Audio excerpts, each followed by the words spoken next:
हाम्रो देश नेपाल प्रकृतिले धनी देश हो। हरियाली वन सम्पदा, विश्वकै अग्ला गगनचुम्बी सेता हिमालहरू, भीमकाय पहाडहरू, विश्वमै दुर्लभ मानिने सयौं प्रकारका पशुपक्षीहरू, वर्षौंभरि अविच्छिन्न रूपमा बगिरहने नदीहरूले गर्दा नेपाल प्राकृतिक सौन्दर्यताले भरिपूर्ण मुलुक हो। नेपालको प्रकृति हामी नेपालीहरूका लागि मात्र नभएर विश्व समुदायका लागि समेत आकर्षणको केन्द्र बन्न पुगेको छ। वन जङ्गल, पशुपक्षी, हिमाल, पहाडले नेपालको सौन्दर्यता बढाएको छ।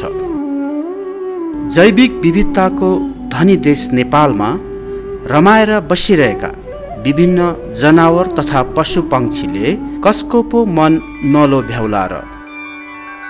बढ्दो शहरीकरण र तीव्र जनसङ्ख्या वृद्धि तथा बढ्दै गएको वन विनाशका कारण नेपालको सौन्दर्यता र यहाँको प्राकृतिक सम्पदाहरूमा नराम्रो असर पर्दै गइरहेको छ।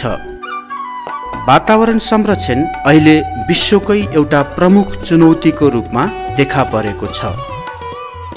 वातावरणमा देखिएका प्रतिकूलतासँग जुझ्नका लागि प्रकृति संरक्षण गर्नु बाहेक अन्य विकल्प छैन। नेपाल सरकारले प्रकृति संरक्षणलाई उच्च महत्त्व दिँदै आएको छ। देशको प्राकृतिक सौन्दर्यतालाई जोगाइराख्न तथा यहाँ रहेका अनगिन्ती लोपोन्मुख जनावर तथा पशुपक्षीहरूको संरक्षणमा क्रियाशील रहँदै आएको एउटा निकाय हो राष्ट्रिय प्रकृति संरक्षण कोष। विक्रम सम्वत 2039 सालमा महेन्द्र प्रकृति संरक्षण कोषको नामले स्थापना भएको यस कोष 2062-63 सालको दोस्रो जनआन्दोलनपछि राष्ट्रिय प्रकृति संरक्षण कोष बन्न पुगेको हो। यस कोषले 3 दशक अगाडिदेखि निरन्तर रूपमा नेपालको प्राकृतिक संरक्षण र विकासको लागि महत्त्वपूर्ण भूमिका निर्वाह गर्दै आइरहेको छ। यस कोषले जनता लक्षित प्रकृति संरक्षणको दिगो व्यवस्थापन तथा विकास गर्न सरकारको प्रकृति संरक्षणको कार्यक्रमलाई सहयोग पुर्याउँदै आइरहेको छ। यस कोषले जनसहभागिताको माध्यमबाट प्राकृतिक स्रोतको संरक्षण, जीविकोपार्जन तथा पर्यटन विकास गर्ने उद्देश्यले विभिन्न किसिमका कार्यक्रमहरू सञ्चालन गर्दै आइरहेको छ। विभिन्न समयमा सरकारलाई प्रकृति संरक्षण सम्बन्धी नीतिगत तथा प्राविधिक सहयोग समेत यस कोषले उपलब्ध गराउँदै आइरहेको छ।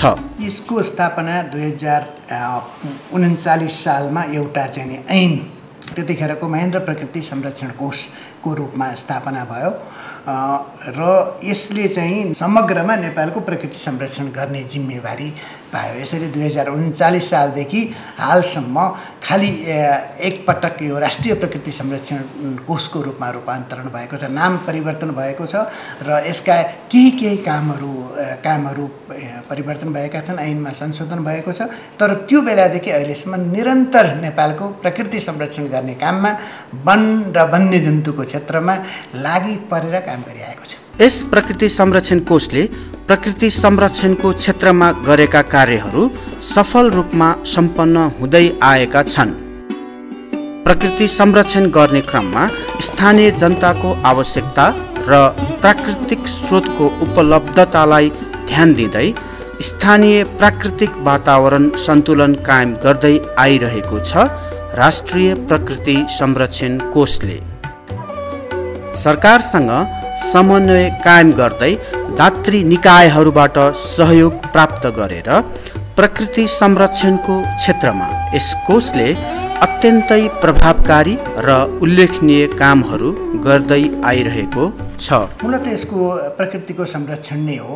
प्रकृति संरक्षण भन्नाले त्यसभित्र चाहिँ स्वाभाविक रूपमा वन जङ्गल, पशुपक्षी र त्यो क्षेत्रमा पर्ने पहाड, हिमाल यो सबै जसलाई हामीले प्रकृतिभित्र राखेर परिभाषित गर्दछौँ ती सबैलाई संरक्षण गरेर तिनीहरूको विकास गरेर संरक्षण मात्रै होइन विकास गरेर त्यसबाट नेपालले आय आर्जन गर्न सक्ने स्थितिसम्म पुर्याउने र त्यो आय आर्जन गर्न सक्ने स्थितिमा पुर्याएर विकास गर्नको निम्ति सरकारसँग अत्यन्त नजिक र समन्वयमा काम गरेर दात्री निकायहरूबाट सहयोग जुटाउने सहयोग प्राप्त गर्ने र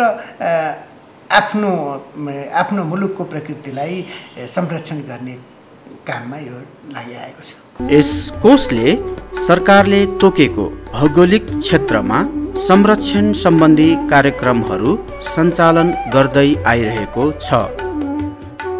अन्नपूर्ण क्षेत्र आयोजना, मनास्लु संरक्षण क्षेत्र आयोजना, सदर चिडियाखाना र चितवन राष्ट्रिय निकुञ्जमा जैविक विविधता संरक्षण केन्द्र, बर्दिया राष्ट्रिय निकुञ्जमा बर्दिया संरक्षण आयोजना तथा शुक्लाफाँटा वन्यजन्तु आरक्षमा शुक्लाफाँटा संरक्षण आयोजना सञ्चालन गरी वन्यजन्तु अध्ययन, अनुसन्धान तथा अनुगमन गर्ने कामहरू गर्दै आएको छ। यस कोषले बागमती नदी संरक्षण कार्य योजना तयार पारेर यस कोषले नेपाल सरकारलाई सहयोग पुर्याएको छ। यस कोषले हालसम्म साना ठुला गरेर 200 भन्दा बढी आयोजनाहरू सफलतापूर्वक सम्पन्न गरेको छ। अहिले आएर राष्ट्रिय प्रकृति संरक्षण कोषले गरिरहेका काम र यसले पहिले विगतको कुरा गरौँ भने साना ठुला गरेर 200 भन्दा बढी परियोजनाहरू चाहिँ सम्पन्न गरेको छ, सफलतापूर्वक सम्पन्न गरेको छ। अनि अहिले आएर चाहिँ हाम्रो केही उहरू छन्, केही चाहिँ परियोजनाहरू छन्, तर केही हाम्रा नियमित कार्यहरू पनि छन्। नियमित कार्यहरूको हिसाबले भनियो भनेदेखि हाम्रो यो केन्द्रीय कार्यालयले गर्ने केही चाहिँ प्रशासनिक कामहरू अनि परियोजनाहरूको लागि परियोजनाहरू प्रपोजल बनाउने र त्यो प्रपोजल पठाएर त्यसमा सहयोग जुटाउने जस्तो काम चाहिँ केन्द्रीय कार्यालयबाट गर्दछ भने हाम्रो चाहिँ सबभन्दा पुरानो उसमा यो अन्नपूर्ण संरक्षण चाहिँ को तपाईहरुले पक्कै पनि सुन्नुभयो होला, एक्याप भन्छन् त्यसलाई छोटकरीमा। सबभन्दा पुरानो चाहिँ परियोजना हो। परियोजना मात्रै नभएर अब यो चाहिँ संरक्षण क्षेत्र अन्नपूर्ण संरक्षण क्षेत्रको रूपमा जुन एउटा लामो ठुलो एरिया कभरेज गरेको छ त्यसले। अनि त्यस्तै गरेर गौरीशङ्कर संरक्षण क्षेत्र भयो, अनि त्यसै गरेर शुक्लाफाँटा, बर्दिया, अनि सानो चाहिँ एउटा अनुसन्धान केन्द्रको रूपमा चितवनमा पनि रहेको छ। यसरी चाहिँ यो परियोजनाका रूपमा रहेका यिनीहरू छन् भने एउटा सदर चिडियाखाना भन्छौँ हामी, हाम्रो चाहिँ राष्ट्रिय चिडियाखाना, नेपालको एकमात्र चिडियाखाना, त्यो पनि यसैको एनटिएनसीकै व्यवस्थापनभित्र पर्दछ। यस राष्ट्रिय प्रकृति संरक्षण कोषले ललितपुरको जाउलाखेलमा रहेको सदर चिडियाखानाको समेत व्यवस्थापन गर्दै आएको छ। यस कोषले चिडियाखानालाई विस्तार तथा व्यवस्थित गर्नको लागि प्राथमिकता दिँदै आएको छ। कोषले चिडियाखानाभित्र जनावरहरूको वासस्थान निर्माण र मर्मत सम्भार गर्ने तथा चिडियाखानाभित्र रहेका जनावरहरूको रेखदेख समेत गर्दै आएको छ। चिडियाखाना सम्बन्धी कुनै नीति नभएका कारण यस कोषले चिडियाखाना नीति तयार पार्नको लागि पहल समेत गर्दै आइरहेको छ। समस्या चुनौतीहरू भएन भनेदेखि त जीवन्त नै हुँदैन। त्यसकारणले हामीसँग समस्या छन्, चुनौतीहरू छन्। ती समस्याहरू भनेको अब एकदमै ठुला समस्या भन्दा पनि सानोतिनो कुराहरू जस्तो हाम्रो कतिपय चाहिँ नियमावलीहरू, केही चाहिँ यो नीतिगत कुराहरू नै टुङ्गो नलागिसकेको स्थितिमा छन्। हामी त्यसलाई निरन्तर फलोअप गरिरहेका छौँ र यो वन मन्त्रालय हाम्रो चाहिँ सरोकारवाला मन्त्रालय हो, वन्यजन्तु विभाग, वन विभाग, अब उहाँहरूले सहयोग गरिराख्नु भएको छ र खास गरेर त्यसमा पनि पार्टिकुलरली के त भनेर तपाईँले भन्नुहुन्छ भने त्यो चाहिँ हामीले केटाकेटी हुँदादेखि हाम्रो चिडियाखाना देख्यौँ, तर त्यो चिडियाखाना सम्बन्धी चाहिँ नि नीति अहिलेसम्म छैन हाम्रो मुलुकमा। त्यस कारणले त्यो चिडियाखानाको खाना सम्बन्धी नीति एउटा तयार गरौँ भनेर लागिराखेका छौँ होइन। त्यस्तै गरेर एउटा मैले उदाहरण दिएको त्यो नीतिको अघि नै मैले तपाईँलाई स्ट्राटेजिक प्लानिङको हाम्रो रणनीतिक योजनाको कुरा गरेँ। त्यस्तै किसिमले हाम्रा अरू यो संरक्षण जुन हाम्रो संरक्षण क्षेत्रहरू छन्, गौरीशङ्कर संरक्षण केन्द्र भयो, मनासुल संरक्षण केन्द्रहरूको यिनीहरूलाई गभर्न गर्नको निम्ति त्यसका नियमावलीहरूलाई पनि काम भइराखेको छ। तिनीहरू पनि फाइनलाइज गर्नुपर्ने काम बाँकी छ। यी केही कुराहरू जो पाइपलाइनमा छन्, अलरेडी चाहिँ हामी काम गरिरहेका छौँ त्यसमा तर काम भइ नसकेको, कम्प्लिटली हामीसँग यो डकुमेन्ट छ भन्ने नभइसकेको स्थिति छ। तर त्यसो भनेर अब यो त एकदम ठुलो कुरा हो, यो नभइकन त कामै अगाडि बढ्दैन भन्ने चाहिँ होइन। हाम्रो गति निरन्तर छ, तर साना साना कुराहरू छन् जसलाई हामीले सोल्टाउँदै एकपछि अर्को गरेर समाधान गर्दै जानुपर्ने अवस्था हो। एउटा अर्को कुरा पनि छ जुन हामीले गर्नुपर्ने चाहिँ, हामी कहाँ अहिलेसम्म पनि वन्यजन्तुको अस्पताल छैन।